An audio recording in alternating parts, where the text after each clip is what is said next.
ආදරණීය දවසක් ප්‍රාර්ථනා කරනවා මගේ යාළුවනේ ඔයාලා හැමෝටම. ඉතින් කොහොමද ඔයාලට? ඉතින් ඇත්තටම අපේ මුළු ශ්‍රී ලංකාවටම හරිම ඛේදනීය අවස්ථාවක තමයි අපි මේ ඉන්නේ. ඉතින් අපි කවදාවත් හිතුවේ නැති විදිහට ගොඩාක් අයට හානි වෙලා තියෙනවා. ඉතින් ඇත්තටම ඒ ගැන ගොඩාක් කනගාටුයි. ඉතින් මමත් ගොඩක් මල් සේල් කරන්න දැම්මේ නැහැ. මොකද අපි ජීවත් වෙන්නේ මේ රටේ නිසා අපිට පිටස්තරය වගේ ඇත්තටම ඉන්න අපහසුයි. ඉතින් අපි දන්න හිතවත්ම කීප දෙනෙකුට විශාල විදිහට කරදර හිරිහැර වෙලා තිබුණා. ඒ වගේම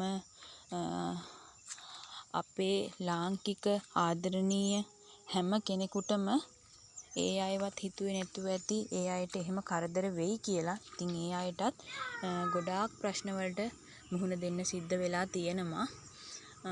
ඉතින් ඇත්තටම කියනවා නම් සමස්තයක් විදිහට ලංකාවේ ගොඩාක් අයට විශේෂයෙන්ම එක පැත්තක් නොගෙන සොබාදහම හරි අපූර්ව විදිහට දඬුවම් කරලා තියෙනවා. ජාති ආගම් කුල මල මේ හැම දෙයක්ම සොබාදහමට අදාළ නැහැ කියන දේ සොබාදහම ඇත්තටම යා ඔප්පු කරලා තියෙනවා. ඉතින් යාළුවනේ මමත් ටික දවසක් මල් සේල් කරන්න දැම්මේ නැහැ. එහෙම කරන්න ඇත්තටම හිතක් තිබුණෙත් නැහැ. ඉතින් අමතර ආදායමක් විදිහට අපි ජීවත් වෙන්නෙත් මේ මල් වගාවෙන්. ප්‍රධාන ආර්ථික වගාවක් විදිහට අපි මල් වගාව කරන්නේ නැහැ. නමුත් අමතර ආදායමක් විදිහට අපි පුංචිවට මල් බිස්නස් එක කරනවා.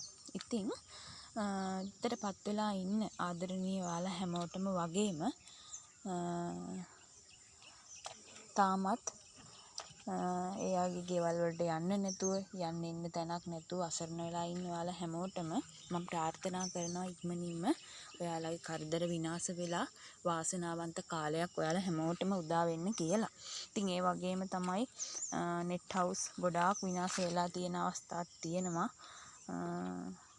ඒ වගේ ආසන්නම සිදුවීම මම ඊයේත් දැක්කා. අපෙන් මල් ගත්ත හිතවත්ම මේ අක්කා කෙනෙකුට ඒ වගේ ඛේදනීය ඉරණමක් අත් වෙලා තිබුණා. ඉතින් ඇත්තටම හරි දුකයි.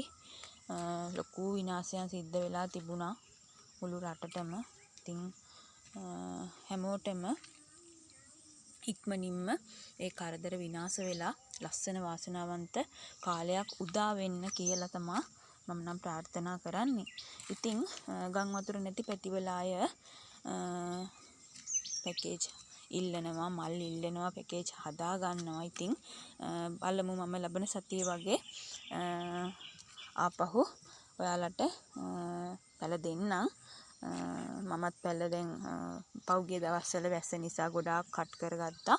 ඉතින් ලස්සන පැටව් ටිකක් දැන් බෝ වෙලා ඉන්නවා. ඉතින් යාළුවනේ ඔයාලා හැමෝම ගොඩාක් කල්පනාවෙන් පරිස්සමින් ඉන්න. මොකද අපි හිතන්නේ නැති දේවල් අපේ ජීවිතේට එන්න පුළුවන්. අපි හිතන්නේ නැති ප්‍රශ්න කරදර අපට එන්න පුළුවන්. ඉතින් ඒ නිසා ඔයාලා ගොඩාක් කල්පනාවෙන් පරිස්සමින් විමසිල්ලෙන් ජීවත් වෙන්න. ඉතින් පුළුවන් හැම වෙලාවෙම ඔයාලට කන්න දෙන්න පුළුවන් නම් සතෙකුට, කුරුල්ලෙකුට, බව්වෙකුට ඉතින් එහෙම කන්න බොන්න දෙන්න. පන්සලකට යන්න පුළුවන් හැම වෙලාවෙම පන්සලකට ගිහිල්ලා පිනක් දහමක් කරගන්න.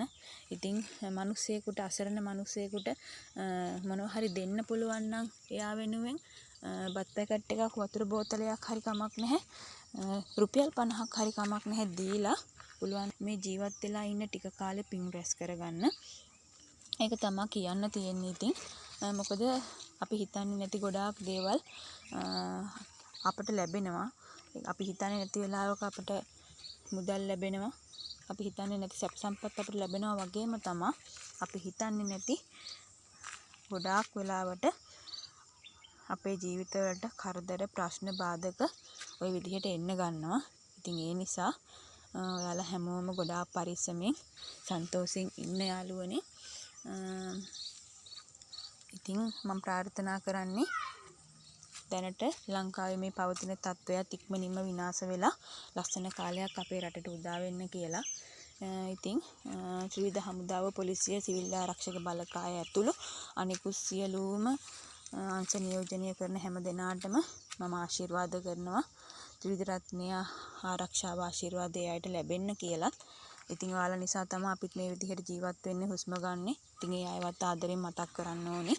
ඒ නිසා ඉතින් යාළුවනේ ඔයාලා හැම දෙනාම ගොඩක් පරිස්සමෙන් කල්පනාවෙන් විමසිලිවන්තව ජීවත් වෙන්න.